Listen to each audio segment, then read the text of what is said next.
as far as the rules of the different countries are concerned. In India, the age of adulthood or maturity is 18, Indonesia it is 19, in UK it is 16 years of age.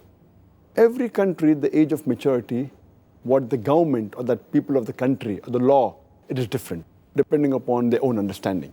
But in Islam, fasting becomes compulsory, salah becomes compulsory, the acts of worship become compulsory once a person reaches the age of puberty.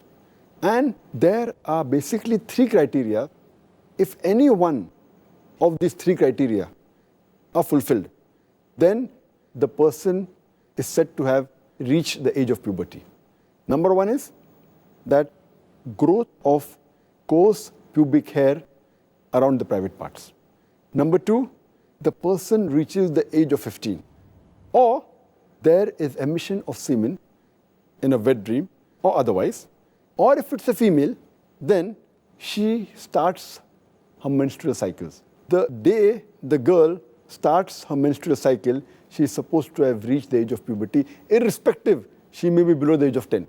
But the moment she reaches, the day she starts her menstrual cycle, she is considered to be a person who has reached the age of puberty.